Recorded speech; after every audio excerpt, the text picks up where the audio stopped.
ನೀವು ಮಾಡಿರೋ ಕೆಲಸಕ್ಕೆ ಈ ಮನೆಯಲ್ಲಿರೋ ಹಕ್ಕಿಲ್ಲ ಅಂತ ನಾನು ಹೇಳಿದೆ ಹೊರತು ಈ ಮನೆ ನಂದು ಅಂತ ನಾನು ಯಾವತ್ತೂ ಹೇಳಿಲ್ಲ. ನಾನು ನಮ್ಮದು ಅಂತ ಅಂದ್ಕೊಂಡಿದ್ದೆ, ನೀವು ನಿಮ್ಮದು ಅಂತ ಅಂದ್ಕೊಂಡಿದ್ದೀರ.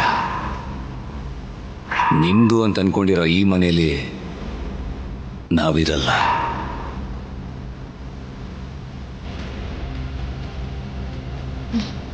ಅಪ್ಪಂಗೆ ಫೋನ್ ಮಾಡಿ ವ್ರತದ ಬಗ್ಗೆ ಹೇಳಬೇಕು.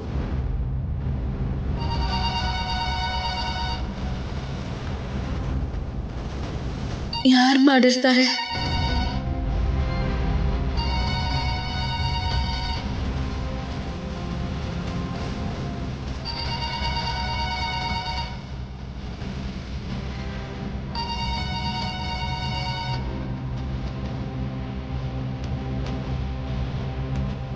ಹಲೋ ಹಲೋ,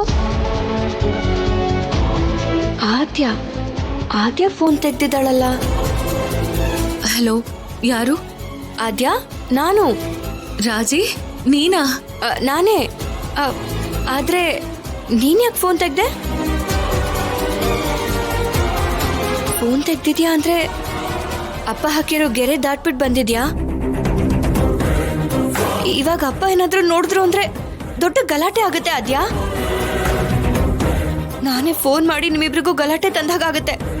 ಹೋಗು, ಫೋನ್ ಇಟ್ಬಿಟ್ಟು ಆ ಕಡೆ ಹೋಗು. ರಾಜಿ, ಅದು... ಅಯ್ಯೋ ಆದ್ಯಾ, ದೊಡ್ಡಪ್ಪ ಹೇಳೋದನ್ ಕೇಳಲ್ವಾ? ಇನ್ನೂ ಮಾತಾಡ್ತಾನೆ ಇದೆಯಲ್ಲ, ನಾನೇ ಕಾಲ್ ಕಟ್ ಮಾಡ್ತೀನಿ. ರಾಜಿ,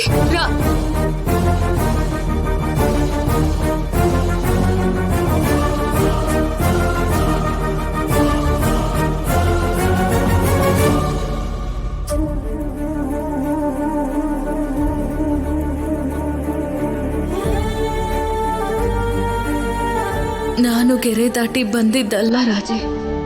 ದೊಡ್ಡಪ್ಪನ ಜೊತೆಗೆ ಎಲ್ಲರೂ ಹೊಸಲನ್ನೇ ದಾಟಿ ಹೊರಟೋದ್ರು.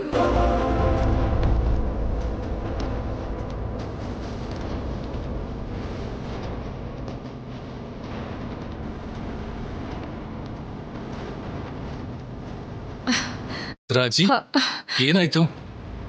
ಒಂಥರ ಟೆನ್ಷನ್ ಅಲ್ಲಿ ಇದೆಯಾ? ಅದು ನನಗೆ ಟೆನ್ಷನ್ ಕೊಡೋದಕ್ಕೆ ನಮ್ಮ ಮನೇಲಿ ಆದ್ಯ ಇದ್ದಾಳಲ್ಲ. ಆದ್ಯ ಏನ್ ಮಾಡುದು ಈಗ? ನಮ್ಮ ಅಪ್ಪನ ಜೊತೆ ಮಾತಾಡಿ ವ್ರತಕ್ಕೆ ಬರೋದಕ್ಕೆ ಹೇಳಕ್ ಫೋನ್ ಮಾಡಿದ್ರೆ ಆದ್ಯ ಫೋನ್ ರಿಸೀವ್ ಮಾಡಿದ್ಲು. ನಮ್ಮ ಅಪ್ಪ ಹಾಕಿರೋ ಗೆರೆ ದಾಟ್ ಬಂದು ಆ ಫೋನ್ ರಿಸೀವ್ ಮಾಡಿದ್ರೆ ಎಷ್ಟು ಕಷ್ಟ ಆಗತ್ತೆ ಅಂತ ಗೊತ್ತಾ?